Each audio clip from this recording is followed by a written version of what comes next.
لله نحمده ونستعينه ونستغفره ونعوذ بالله من شرور أنفسنا ومن سيئات أعمالنا من يهده الله فلا مضل له ومن يضلله فلا هادي له أشهد أن لا إله إلا الله وأشهد أن محمدا عبده ورسوله أما بعد.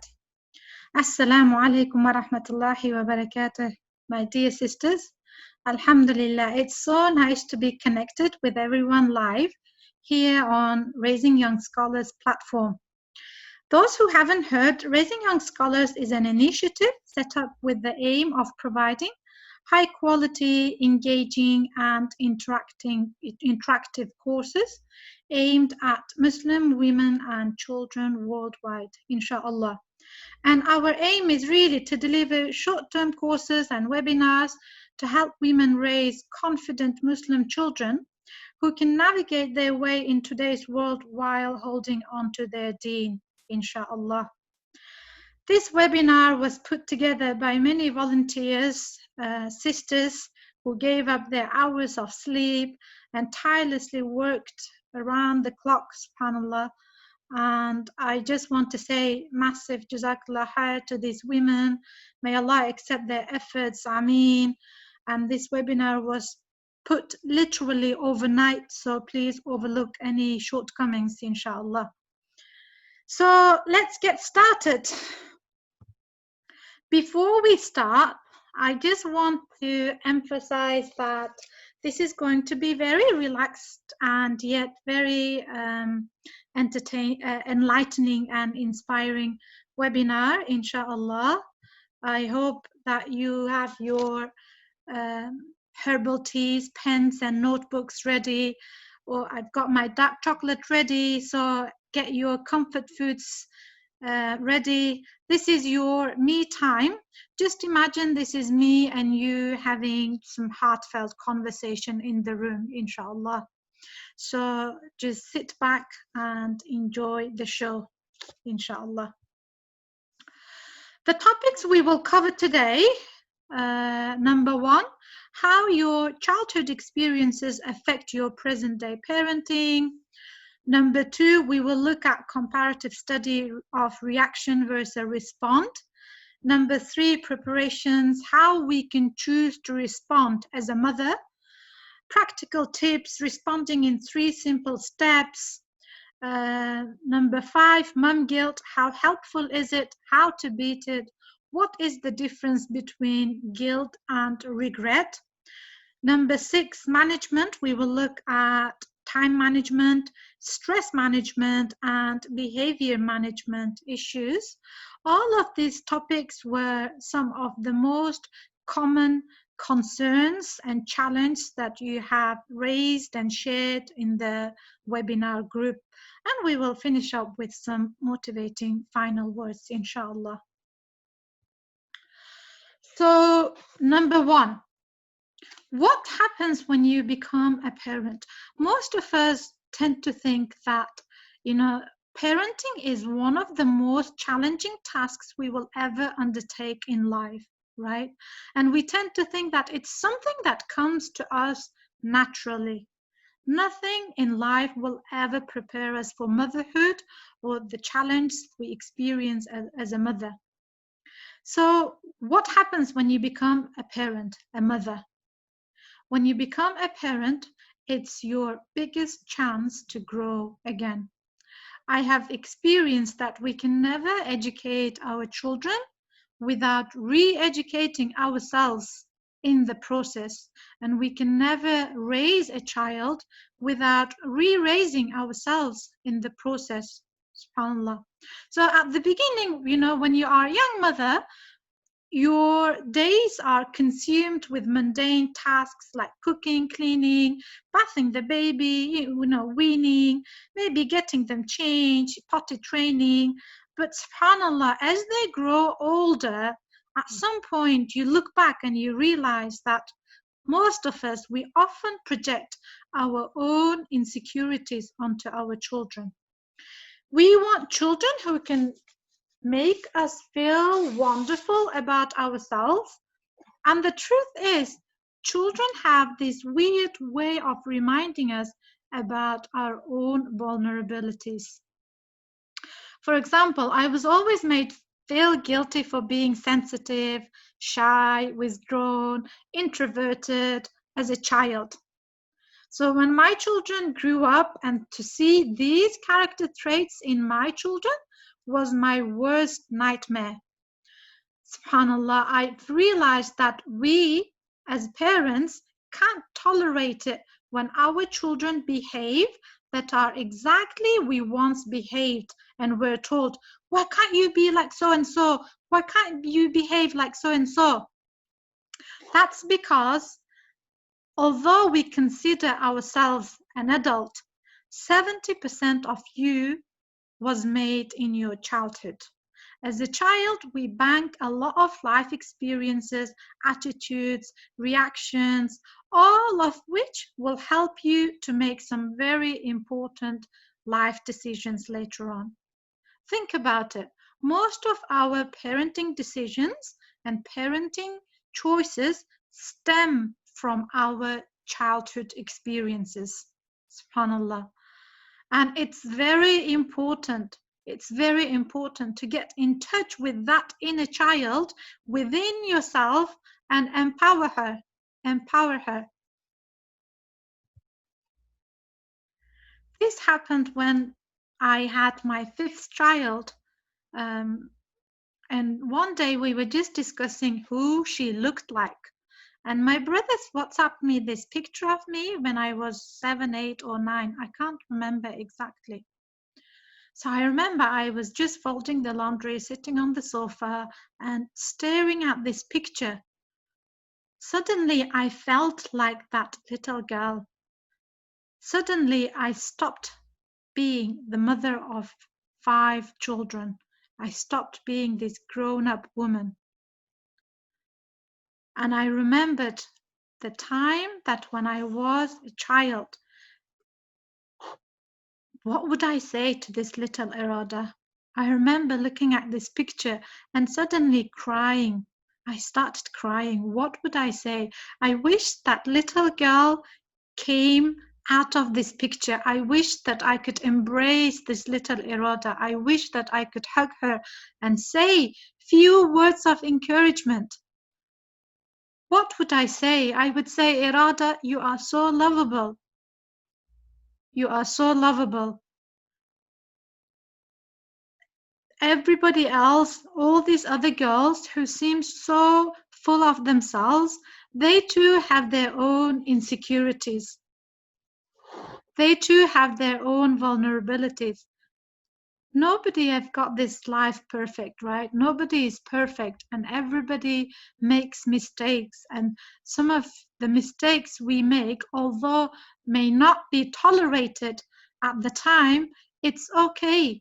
It's okay to accept you as you are.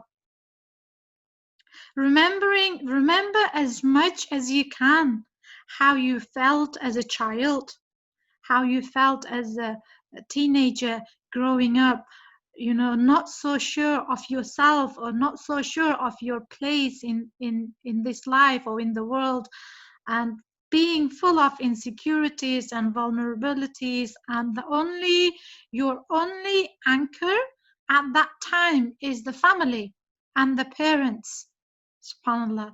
Remember as much as you can, because remembering how it felt being a child will often help you to show empathy and soften your tongue when talking to your children.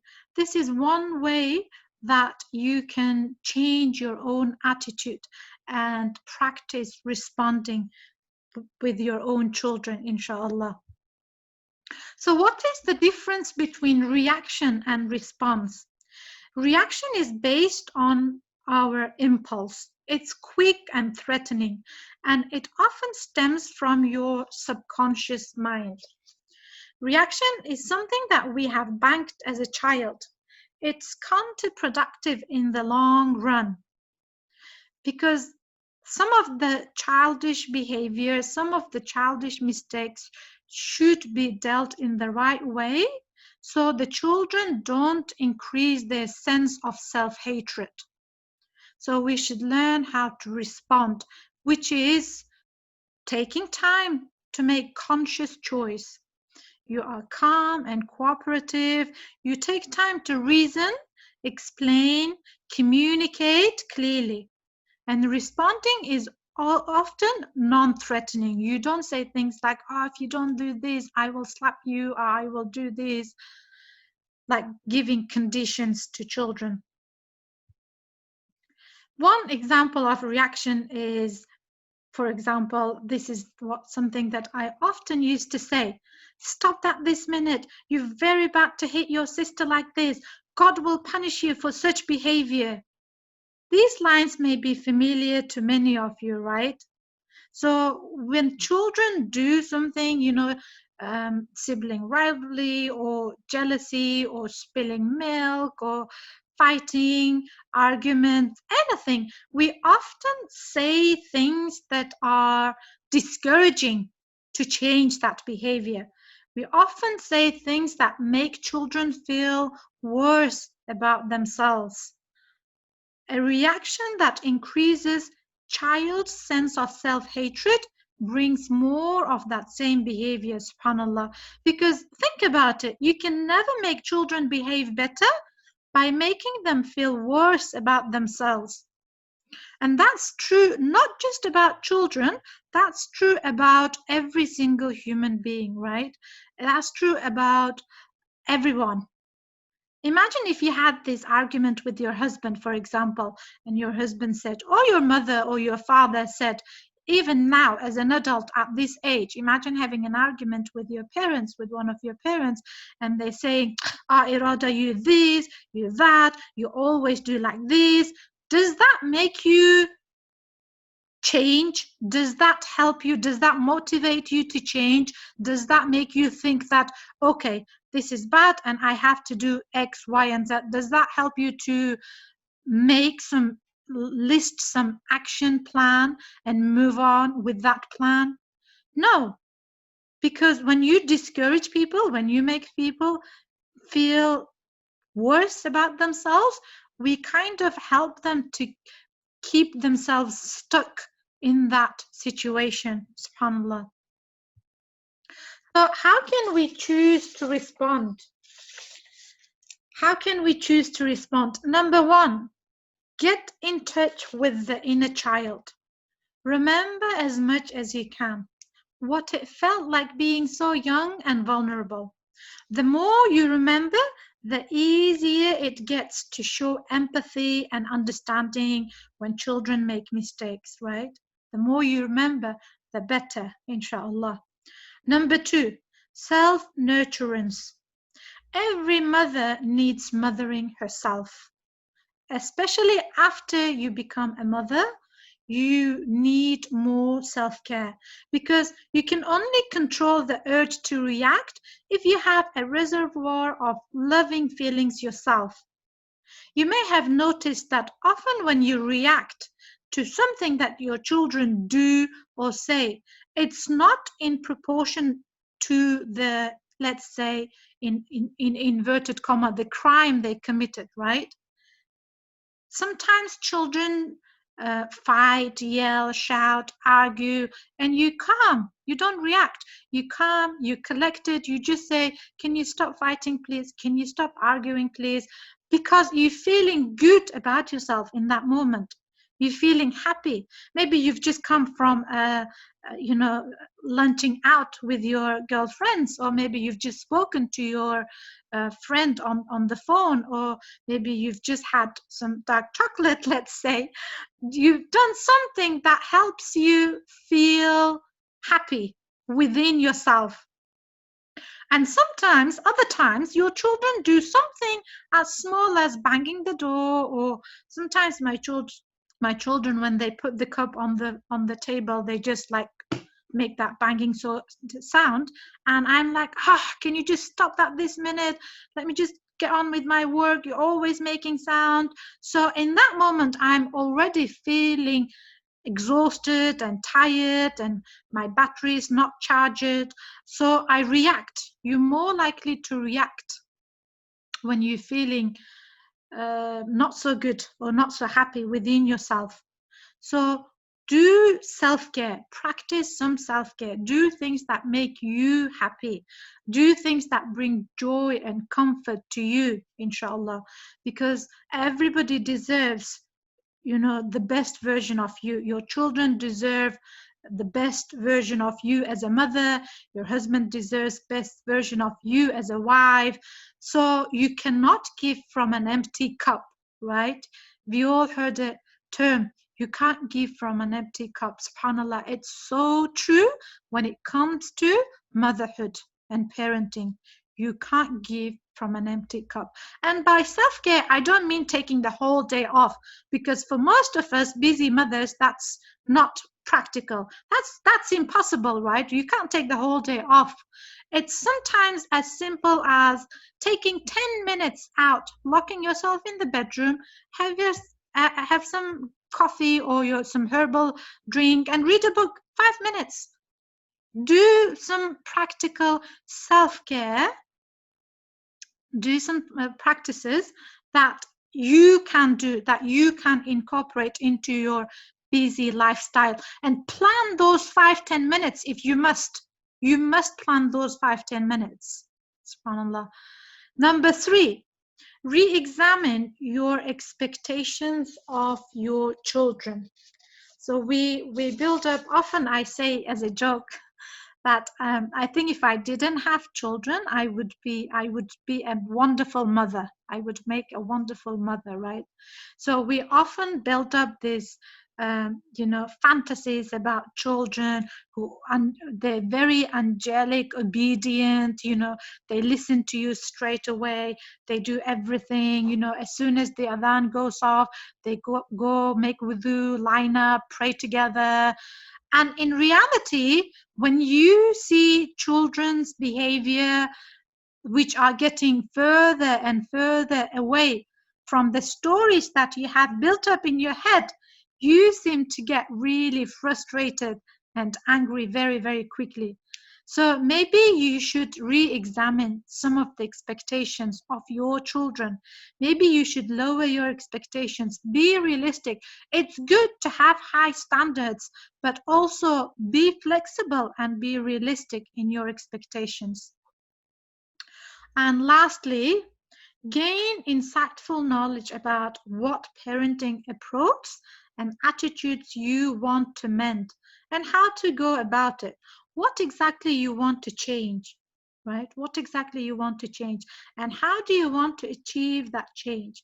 That when I was convinced that I had to change my attitude towards certain things as a mother, so my always go-to action is make a list of books. I read, but also I discuss the matters with my mother-in-law. MashaAllah, she always gives me totally different perspective.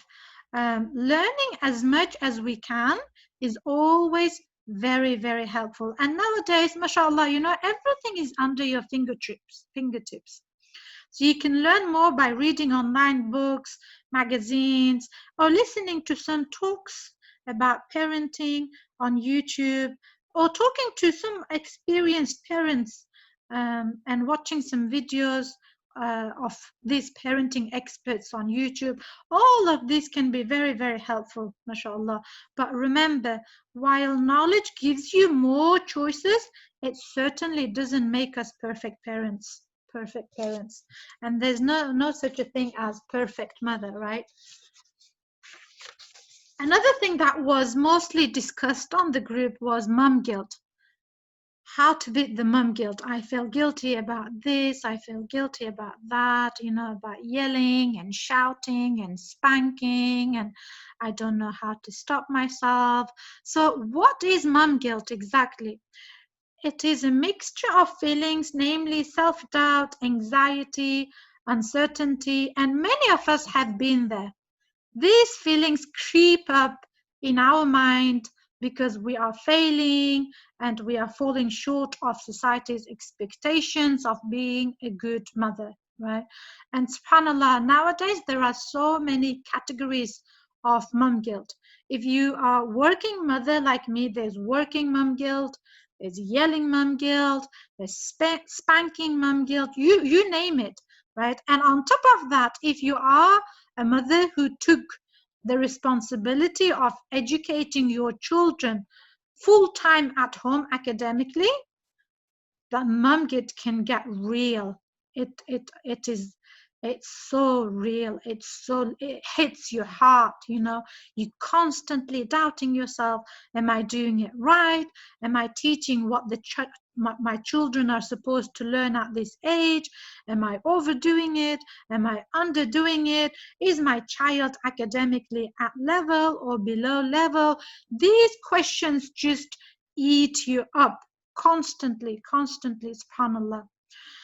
So depending on your circumstances and your children's character and temperament, mum guilt may form its own unique character for each mother. But how helpful is it? How helpful is mum guilt? Mum guilt is not helpful at all, sisters. If anything, it is counterproductive. It is counterproductive. Get to the bottom of your mum guilt, and the best antidote for mum guilt is taking action, right? Unless taking an antidote, mum guilt can be self-distorting, damaging, mentally exhausted, leading us to nervous breakdown or, some sort of mental illnesses or depression. It can be really tough dealing with mum guilt. So how to beat the mum guilt then? How can we beat the mum guilt? Number one, stop comparing yourself. It is the best favor you can do yourself. Stop comparing yourself, especially now, subhanallah, with the spread of social media, with the rise of social media, where we often project our positives or our highlights or our strong moments onto the world. People compare themselves a lot. Remember, everybody is in a war. Every single mother on earth is battling some internal battles. And just because somebody's sharing their strong moment on social media, it doesn't mean they've got their life full, 100%, everything is going right. No, the grass, what I always say is, sisters, the grass is never greener on the other side. It's just we don't know their story in full. We just have these snapshots from their lives, right? Snapshots. Stop comparing yourself, because what you do is you compare your weak moments, your tough days, to someone's strong moments and successful days. And when you keep comparing, it leads you to being in, to more mum guilt, which keeps you paralyzed, stuck, and not being able to change your current situation. So what you can do is embrace yourself. Embrace yourself with your weaknesses. Accept and validate yourself, right? SubhanAllah. Allah subhanahu wa ta'ala created you, I, every other mother on earth with unique characters. Like none of us is perfect. We are all flawed. We are all perfectly imperfect human beings. We are all making mistakes at this parenting journey. We are all falling short at this homeschooling journey. And allow yourself to make these mistakes and accept yourself, validate yourself. Positive self-talk, self-affirmation is really important. Number 3, foresight, having vision or having purpose. Try to look and see beyond your current situation, because often when we are caught in some challenging situation, we feel that it is going to last forever. We think that we are incompetent in motherhood department, and you know, things will never change, things will never turn around. No, you have to have foresight. You have to be able to see beyond your current situation.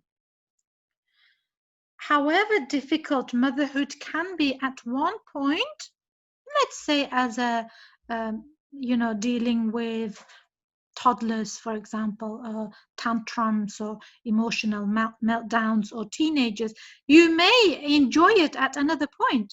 You know, children will outgrow to these situations. Children will grow out of these situations.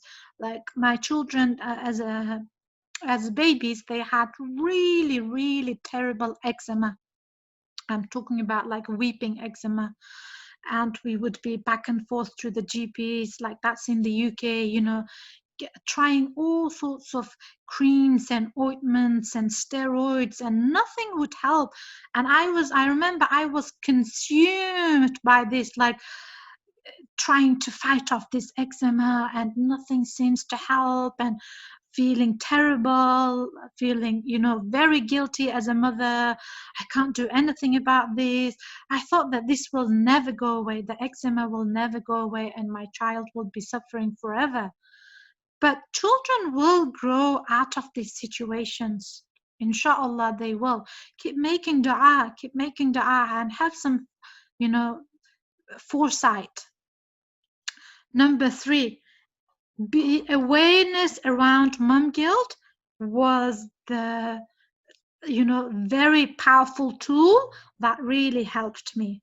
Mom guilt is counterproductive, but regretting isn't, right? Regretting isn't.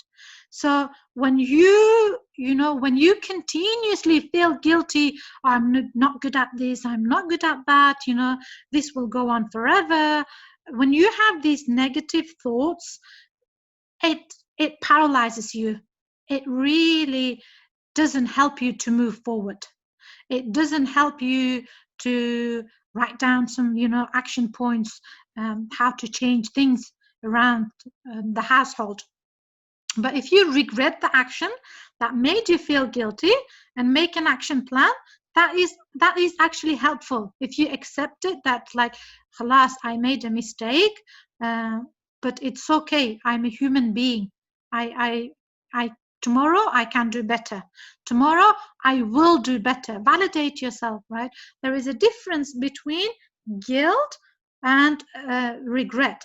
And subhanallah, Islamically, isn't it that the two conditions of tawbah, that you feel guilty about it and you regret what you had done, and you replace it with something better, right? You replace that sinful action that you've done with something better, inshallah.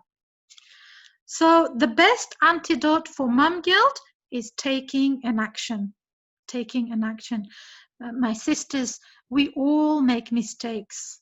Let me make it clear again and again. We all make mistakes. Nobody has, you know, scored 100% at this parenting game. Nobody has scored 100% at homeschooling. We are all trying and trialing, testing and trying to work out what works for our family, what doesn't work for our family. But the biggest mistake that you can ever make is keep dwelling in your mistakes. Keep dwelling in your mistakes. If you keep thinking about, I've got this wrong, I've got that wrong, I've got this wrong and that wrong, and this doesn't work, it keeps you stuck. You know, these thoughts keep you stuck in your current decision. The best antidote for mum guilt is taking an action. Get to the bottom of your mum guilt. Which things are making you guilty? Is it shouting, or is it yelling, or is it spanking? Is it because the relationship issues, you don't have the relationship that you desire to have with your children? Or is it the routine, or bedtime routine, or is it screen time? What is it exactly? Make a list of 3 things that is making you feel guilty, and take action. Take action now. And lastly, a lot of sisters also feel guilty because they continuously say no to their children. And this is especially true, subhanAllah, if you are a mother trying to raise Muslim children in the West. right? In the Western countries, and continuously like no to screen time, or you can't watch this Hollywood or Disney movies, or you can't read these books because they've got elements of magic, and you can't do um, these things like going out to town with friends and going to cinema. So when you continuously say no to children, children try to manipulate your decisions. No, once you have made decision, you know, for the well-being of your own children, be firm and follow through what you have decided.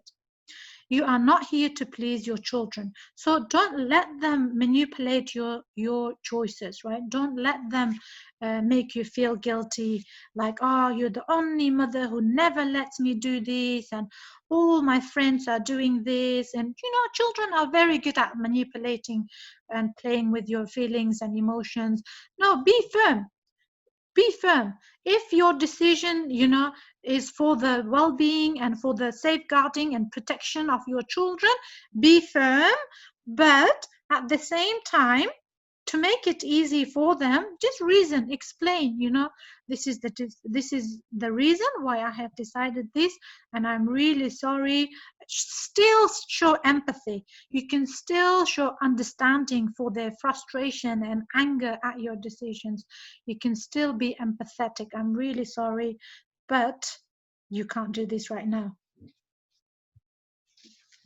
The next things we want to cover are management issues, and the three things we will talk about: time management, stress management, and behavior management.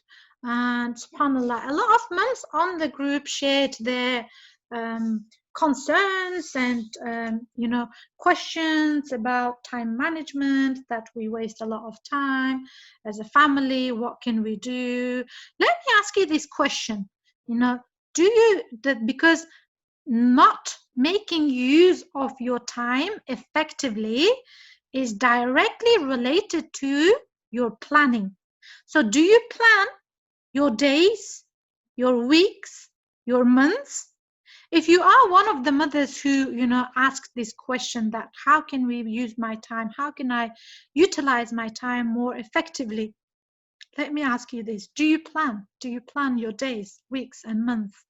And now, mashallah, we have these smartphones, right? Smartphones, we have notepads, we have calendars, we have diaries, we have monthly planners on your smartphone.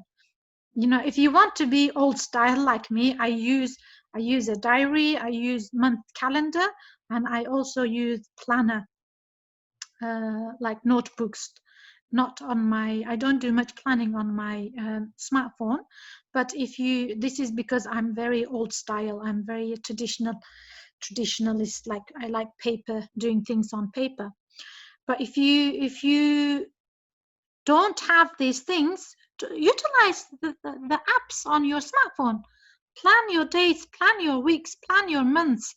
Because if you fail to plan, then you are planning to fail, isn't it? You are planning to fail. Be organized. What does being organized mean? It means having a system in place. Like, let's say if I walk into my kitchen to cook something, right? And all my kitchen utensils and pots and pans are everywhere, and my vegetables are everywhere. How much more time would it take me to get cooking done? I'm looking for a pot, then I'm looking for a pan, I'm looking for, lighter to light the gas, and then I'm looking for my groceries, then I'm looking, you spend more time to just get things together, before you even start cooking, right?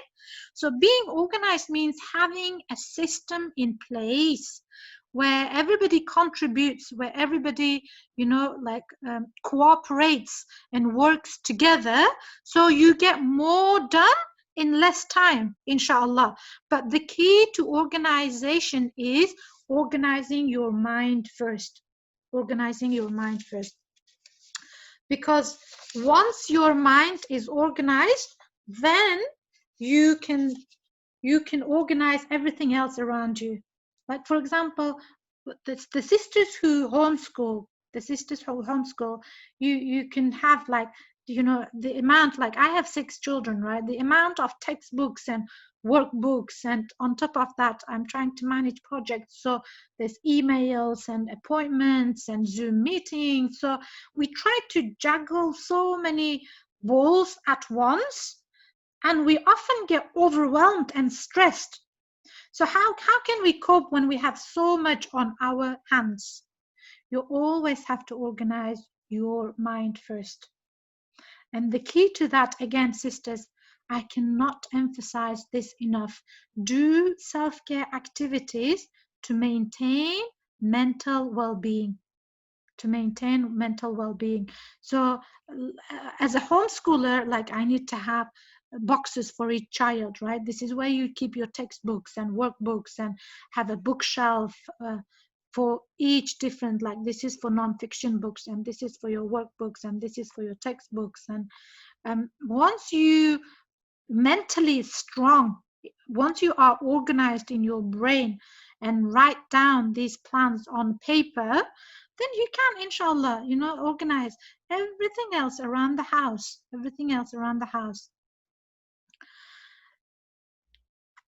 Then, lastly, delegate chores to your children. Delegate. You can't do it alone. You can't do it all by yourself. So time management, you want to save time, ask your children do more around the house. And when I say to sisters that ask your children, do chores, they'll be like, oh, I have to beg them, I have to nag them, and I have to explain everything step by step, which takes so much time. And once they're done, I have to go around checking, and they wouldn't do up to my standards. They can't clean it like me. All sorts of excuses keep coming up. But you have to train them at some point. You can't carry on doing everything yourself, right? And children as young as 3, they can't help you. They can't help you with dusting or putting their toys away, putting the shoes away, just basic tidying up chores that the young children can do. Like, my eldest daughter started cleaning toilets when she was 8, and at the beginning you demonstrate, you show, like, this is how you clean, and make sure you clean it properly, because I don't want to come and clean after you. Because if you make me clean after you, then there's no point. So make sure you do it. You show it once, twice, 3 times, more if need be. But when you demonstrate, you explain, this is how you clean, and make sure you do it properly, and allow some mistakes. Again, don't react, allow some mistakes, because they are learning at the end of the day. The children are young and they are learning, and the mistakes, childish behavior and childish mistakes are often not intentional. Even though we perceive it as being, oh, you did this on purpose just to make me angry. Yeah, this is how I would react. I would say, you did this on purpose just to make me angry, huh? No, they don't do anything on purpose just to make you shout, just to make you yell, just to make you angry. Often it is accidental, it's not intentional. So allow these mistakes to happen, and give more tasks to your children around the house. Cooking. Again, my 9-year-old son can make, oats in the microwave, or boiled egg, omelette, or fried egg. Very simple, quick fix meals children can make by themselves, if you just allow them be in the kitchen and be in control safely. Like, you can probably light the gas for them, or if they're using the oven, you can put the oven on and off. Especially the last few days, subhanallah, with the course launch, my day has been very busy for me. I have been very busy with the course launch and with the Raising Young Scholars project. And my children are aware. My children know this. So I keep saying, can you just make something to keep yourselves full. Or can you just clean the living room, tidy up? We do a lot of tidying up on the go just to keep my own sanity, not necessarily spring cleaning every day, but a lot of tidying up on the go. You should train your children to make their own bed or to fold the laundry, to cook, clean the kitchen, arrange bookshelves. All these jobs children can do and are perfectly capable of doing if you allow them. So keep asking your children to do more around the house, inshallah, which saves you time. This is very effective time management skill. Get your children do more chores around the house, inshallah. Next, procrastination. A lot of mothers also asked about, I have plans, I want to do this, I procrastinate a lot. Number one is get to the bottom of your procrastination. According to psychologists, procrastination is not time management problem. It is an emotion regulation problem. In other words, you don't procrastinate because you are lazy, but because you can't regulate some of the emotions and feelings you are having internally. And your emotions are generated by thoughts. So beware of your thoughts. What are you thinking daily? What are you thinking daily? A lot of the time we have no control of what we think unless we switch from subconscious mind to conscious mind. And I was reading, subhanAllah, typically on an average day, the average human being can have up to tens of thousands of thoughts. And what is really interesting is that 99% of the time, these thoughts are not directly related to what you are doing. So they are irrelevant of the current task that you have, you are doing. For example, you can be cooking and thinking about your high school experience or thinking about an argument you had with your husband 10 years ago, and then he walks in and he's like, Assalamu alaikum. You're like, Wa alaikum salam. And he has no idea what's going on, right? Because nobody is aware of your thoughts. Sometimes even ourselves are not aware of our thoughts. Sometimes I catch myself thinking about something and then I'm like, why am I thinking about this anyway? So I try to change. Beware of your thoughts, right? If there are a lot of negative thoughts occurring, change them. Consciously change them to positive thoughts. Number two, one of the reasons most of us procrastinate is we overthink. We overthink the perfect outcome.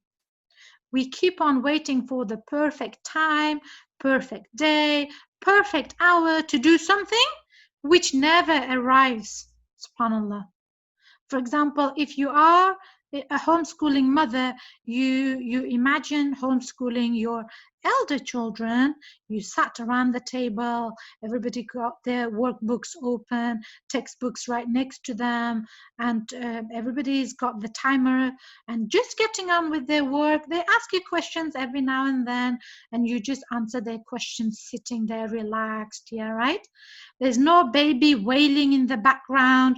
There's no toddler going around, running around and pulling your elder daughter's hair and rocking the chairs and trying to irritate and annoy everybody else. No, if we have this image. We have this image in our head, and we think that unless it's happening like this, it may as well not happen. You always, sometimes it used to happen to me when it comes to cleaning. For example, I want to clean the kitchen properly, right?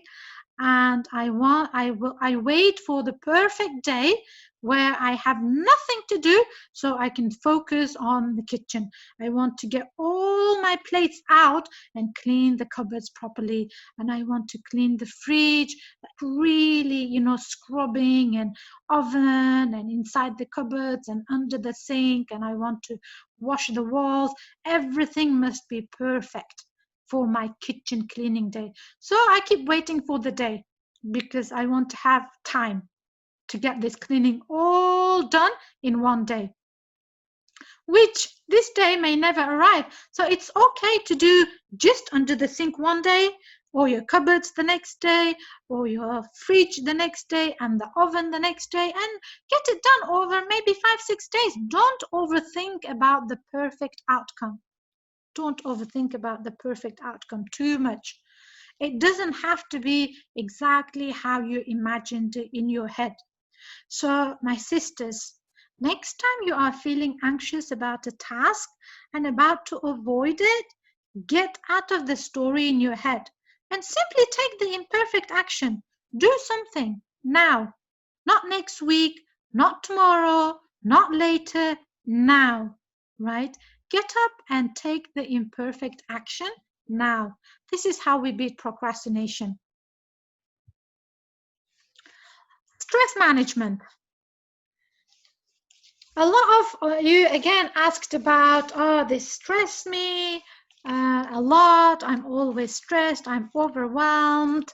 Again, self-care is your number one key to manage your stress.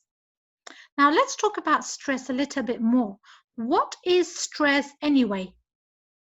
What is stress? It's your body's alarm system.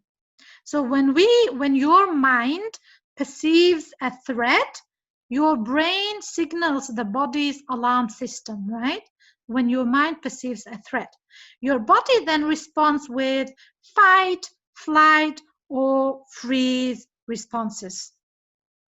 So you may have often heard the example like you being in a jungle and you are faced by a lion. So you get stressed because in this situation, you actually want to run away, flight. So you perceive a threat and your body signals and you try to look for a solution. You try to run away. So subconsciously, what happens is because we banked a lot of attitudes, a lot of experiences, a lot of reactions as being very stressful as a child, we sometimes perceive not so dangerous situations as being life-threatening. For example, like my father was very strict and mean, right, as a child, and we were not allowed to make any mistakes. Like we were perfection was expected as a child from me and my siblings, alhamdulillah.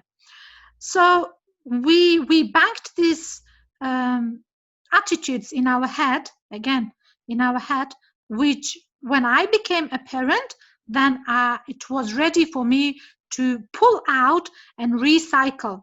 So any childish behavior, any childish mistakes would stress me a lot because subconsciously that's what I have banked. So in other words, in everyday parenting, your stress response is being triggered by not so dangerous situations. Not so dangerous. Maybe your child may spill a milk, or your child may break a plate, or your child may not do something as you have asked them to do, and you attach, you perceive this as being chased by a lion in the jungle. This is how you are reacting. So these triggers, subhanallah, get to the bottom of your stress. If you want to manage it, get to the bottom of your stress. Make a list of 3 things that are stressing you the most. Is it because you have subconsciously banked that level of stress response as a child, or is it because the situation is actually that bad? If you look at it, a lot of the time, the situation is not actually that bad. It's just the trigger. It's just the trigger that you have banked. Just ease off, my dear sisters, just ease off. As a mother, we do experience a lot of stress with our children because of our own triggers.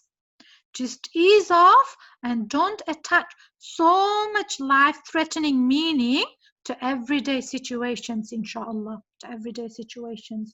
And in all cases, stress management, time management, behavior management, which is next, make dua. Make dua as much as you can. Allah subhanahu wa ta'ala, responds to your dua, responds to your dua in one of three ways, as stated in the hadith. But also Allah says, I am as my servant thinks I am. When you make a dua, yes, we know the rules of making dua, that it's better for you to be in a state of wudu, and the times for making dua, like when you travel, when it's raining, or Friday after Asr, or after your 5 daily salah. We know so many things about dua, that like how to make dua facing Qibla, repeating 3 times.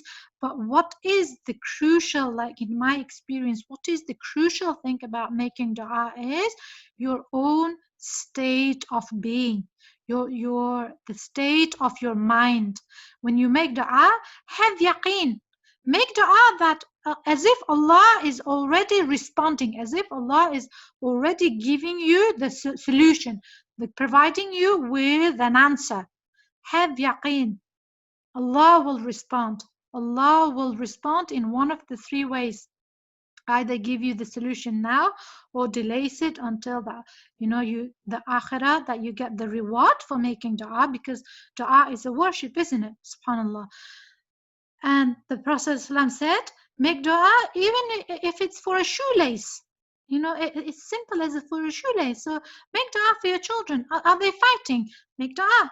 Ya Allah, please help me, my children, to help me, provide me with tools so I can help my children to stop their sibling jealousy or their sibling rivalry. Or Allah, help me to utilize my time better. Allah, help me to overcome my stress. Or Allah, help me to be more productive. All these things that personalize the dua, ask Allah with yaqeen, and Allah will provide you with solutions, with tools, inshallah, that you want to make change. Allah will give you the tools to make those changes happen, inshallah. So lastly, behavior management. Behavior management. Number one, how can I manage my children's behavior better? Firstly, positive reinforcement. Often what I have noticed is that when my children do something good, we don't point it out, or we don't praise it, or we don't notice it enough. It's only when they do something bad, then we give them attention and care and that telling off, right? For example, when on a typical homeschool day, if they have finished their work and they put their workbooks and textbooks away, and they tidied up the table in the living room, putting everything away back to its place, all the stationery, all the books. I walk into the living room and I don't say anything. It's only when they leave books and stationery and everything scattered around the table, around the living room, I'm like, why can't you just tidy up after yourself? How many times do I have to tell you? But the number of times they tidied up by themselves, I didn't say anything. So positive reinforcement means say to your children when they do something good, I love it when you mop the floor so clean. I love it when you do the dusting. I love it when you put your shoes away. Or I love it when you make your own bed without being told. So try to notice one positive thing that your children do daily and praise them to their face. Say it out loud. Alhamdulillah, I love having you as my daughter. I love having you as my son, because you do this by yourself. And sometimes, I say things in front of my husband or my mother-in-law, and you can see their face beaming with joy, and they want to do more of it.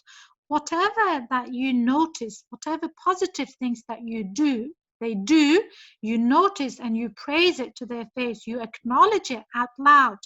publicly. They want to do more of it, inshallah. Number two, increasing child's sense of self-esteem, right? When children are good at something, we have to say it. We have to say it to them. You're very good at maths, or you're very good at arranging the bookshelves. Mashallah, you did it so nicely. You sorted out all the books. You put all the Arabic books separately and English books separately. Mashallah, I'm very happy with the result. Right? Increasing child's sense of self-esteem will automatically result in good behavior. And a lot of mothers have asked on the group, like, I want to help my child to achieve their full potential. I want them to achieve their full potential. And what does it really mean? What does it mean? Let me ask you this. Achieving one's full potential, like I want to help them make use of all their skills and all their abilities. What does it mean really? Right? Achieving full potential means you are operating at maximum level. Like you're making use of all your skills and abilities that Allah has granted you with, while still acknowledging that you have flaws and shortcomings to improve. And you can only do that when you are connected to yourself. Even at this age, as a mother, right? A lot of you have said, I want to make use of my skills and abilities fully. I just don't know how. The key is you have to be connected to yourself. You have to be. And how do you connect to yourself? You need to have good sense of self-esteem. You need to have, and that is also crucial for your link, the connection between you and Allah subhanahu wa ta'ala. Because the person who is full of self-hatred can never connect to Allah subhanahu wa ta'ala fully. And same with the children. If they are full of self-hatred, they can never connect to Allah subhanahu wa ta'ala fully, or they can never make use of their skills and abilities fully. So you want to increase their sense of self-esteem. Help them form positive self-image. Positive self-image. If you are continuously talking in a very discouraging, in a very humiliating, in a very belittling way, you're so clumsy and you this and you never do that, you're not good at that, then you're making them more conscious of those character traits, which these phrases, by the way, will be playing at the back of your children's minds, and in turn they will be acting these out more. Like I give you an example, like I have a child who is very clumsy, and I continuously used to say, only you can do this, always like breaking plates, or just hitting herself in the knee, or just falling and breaking hand, or whatever. And I always used to say, only you can do this, you're so clumsy. And I stopped saying this, because the more I say this, it's becoming her conviction. Like she's convicted, that's it, I am that now, I can't change, right?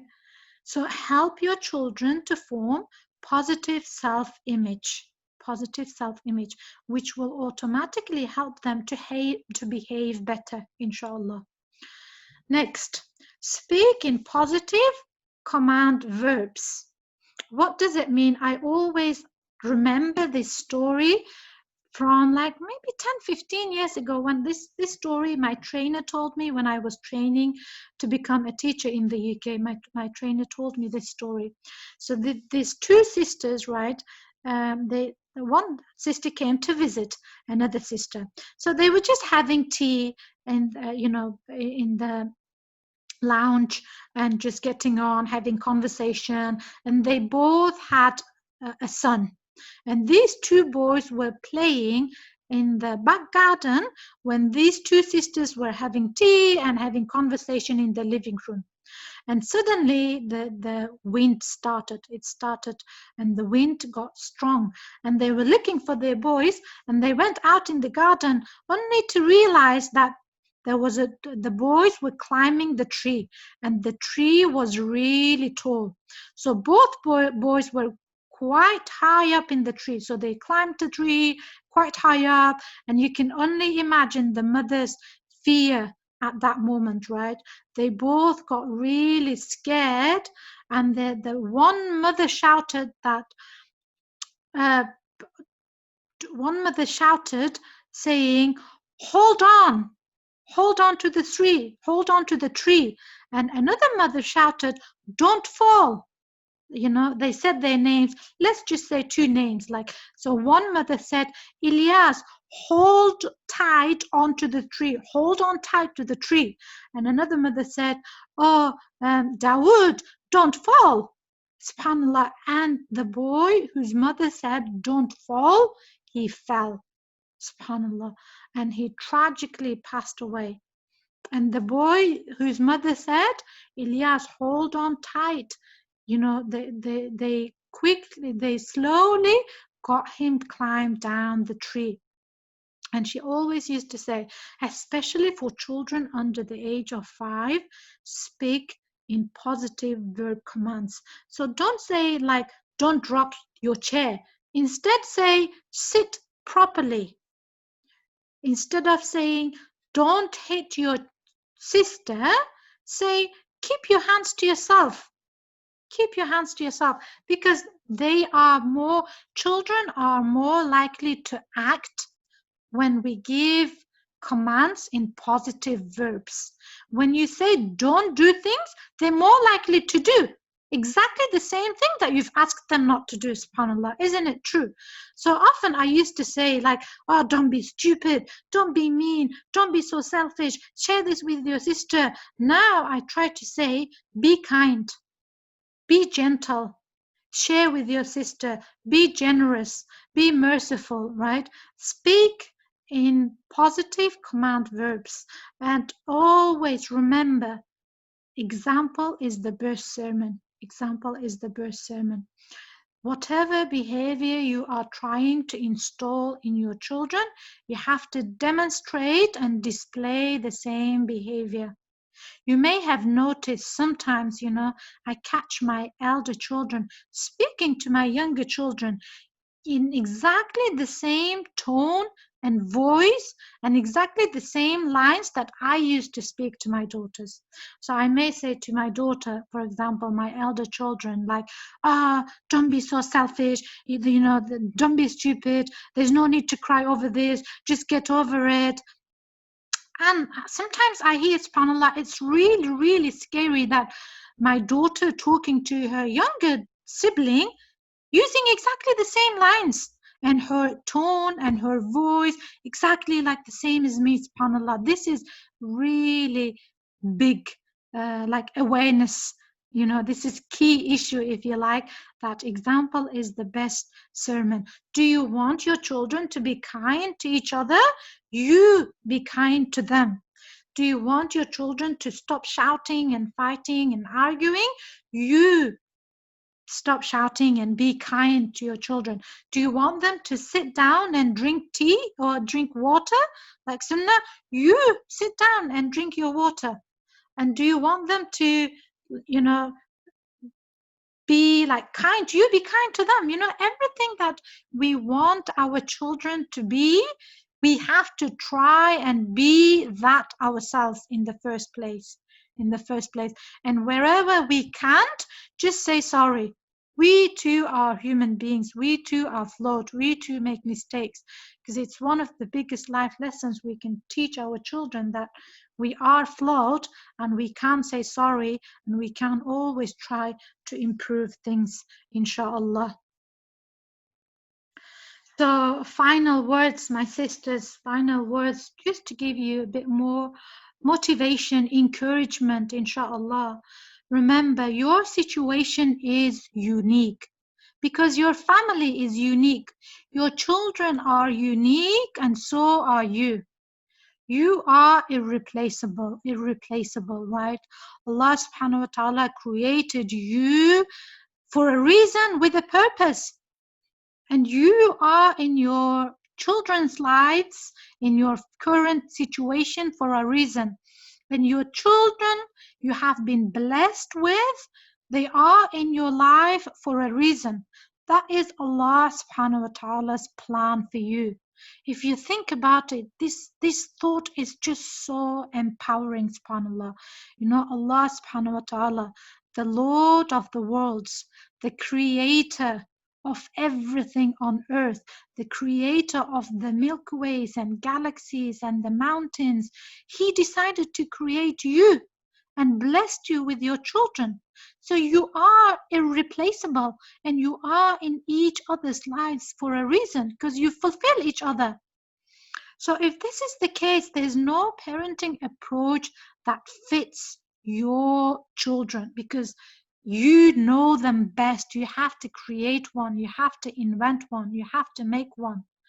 Look for solutions that work for your family and your children because your circumstances are unique and your children are unique. Yes, reading, constantly reading, listening, watching some YouTube talks on parenting or homeschooling, you know, listening to talks by some of the shuyukh and scholars, all of them help. All of them are very, very helpful. All of them. But at the end of the day, you have to make your own decisions because you live with your children in that current situation. So your parenting must be DIY. Your homeschooling must be DIY, meaning do it yourself.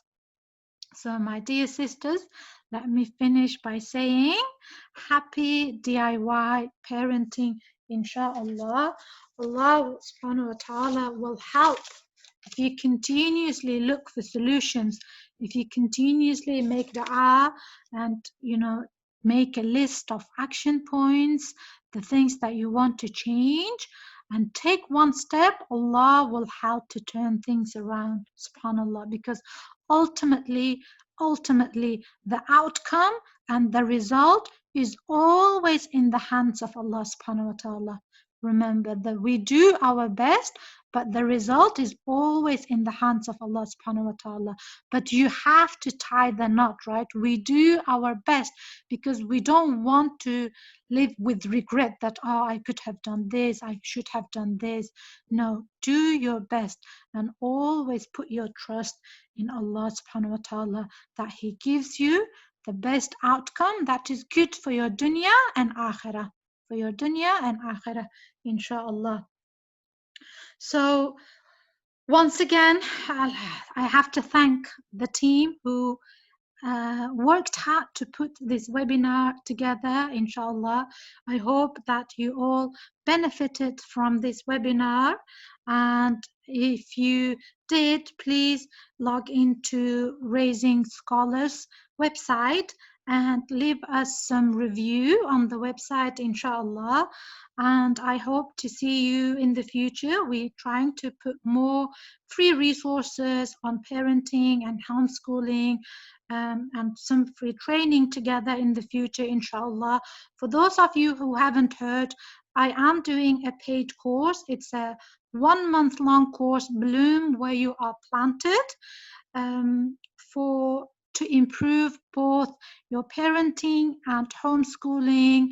It's a very practical course and it's entirely based on my own experience as a mother and on my own book learning and reading and my own conversations with so many homeschooling parents, interviews. So I highly recommend you to enroll in Bloom Where You Are Planted course, where we delve deep into some of the concepts that we discussed during this webinar, but even more. The content is very unique. The course is very uniquely designed, inshallah. It will be very beneficial, I hope, and useful for everybody who have enrolled. For those who haven't yet, you can read more information on Raising Scholars website. You can also watch the YouTube videos to explain more what we will cover during the course of this month-long journey, inshallah. And if you have any more questions, you can always email info@raisingscholars.com, inshallah. سبحانك اللهم وبحمدك أشهد أن لا إله إلا أنت أستغفرك وأتوب إليك. السلام عليكم ورحمة الله وبركاته.